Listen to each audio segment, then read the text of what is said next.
Hello everyone, my self doctor Lavkesh Mittal, आपका कान नाक गले का विशेषज्ञ। तो आज हम बात करेंगे नाक की फंगल इन्फेक्शन के बारे में।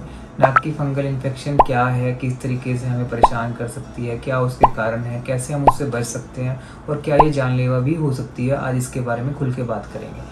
तो नाक की फंगल इन्फेक्शन 3 या 4 प्रकार की रहती है, जो अलग अलग मायनों में हम देखते हैं, जिसमें एलर्जिक फंगल राइनोसाइनसाइटिस, जिसको AFRS कहते हैं, या फिर म्यूकरमाइकोसिस, जो एक बहुत ही डेंजरस बीमारी है, जो आज कल के पैंडेमिक में इसमें हमने देखा था कि जो जिसमें आँख हमारी और नाक हमारी ख़राब हो जाती है, जिसको निकालना पड़ता है। तो फंगल इन्फेक्शन बहुत ही डेंजरस रहती है नाक की, क्योंकि ये सांस लेने का रास्ता है। तो इसमें एकदम से हमारी इन्फेक्शन का प्रभाव बढ़ता है, क्योंकि हम जब जब सांस लेंगे तो ये सारे वहाँ पर जाएगी जहाँ जहाँ पर हमारे सांस पहुँचता है।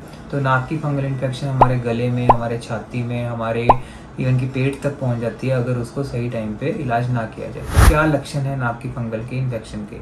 जब भी आपको अपने नाक से गंदी स्मेल आने लगे, आपको लगे कि एक बहुत ही गंदी करेक्टरिस्टिक स्मेल, पंजेंट स्मेल आ रही है नाक से, तो सबसे पहला साइन फाउल स्मेल रहता है फंगस का, और दूसरा हमें टेस्ट आना कम हो जाता है।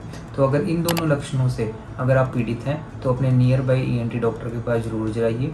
वो आपका दूरबीन का चेकअप करेंगे, CT स्कैन करवा कर देखेंगे। एक मात्र 4-5 हज़ार रुपये के टेस्टों में आपको एक बहुत बड़ी बीमारी के बारे में पता चल जाता है कि हाँ, मुझे ये बीमारी नहीं है। और कौन लोग इससे ज़्यादा ग्रसित हो सकते हैं? जिन लोगों को हाई BP रहता है, जिन लोगों को हाई शुगर रहती है, तो जिन लोगों की इम्यूनिटी प्रॉब्लम्स बहुत ज़्यादा है, आर्थराइटिस जिनको ज़्यादा रहता है, तो ऐसे केसेस में फंगल इन्फेक्शन के चांसेस बढ़ जाते हैं। और फंगल इन्फेक्शन हम सबको पता है, जैसे चमड़ी के रोग में जब भी हम दवाई खाने जाते हैं तो कम से कम 2 या 3 महीने की दवाई मिलती है, तब जाके फंगल इन्फेक्शन टिकती है। तो ऐसे ही केसेस में नाक के लिए भी काफ़ी लंबा ट्रीटमेंट चलता है फंगल इन्फेक्शन का।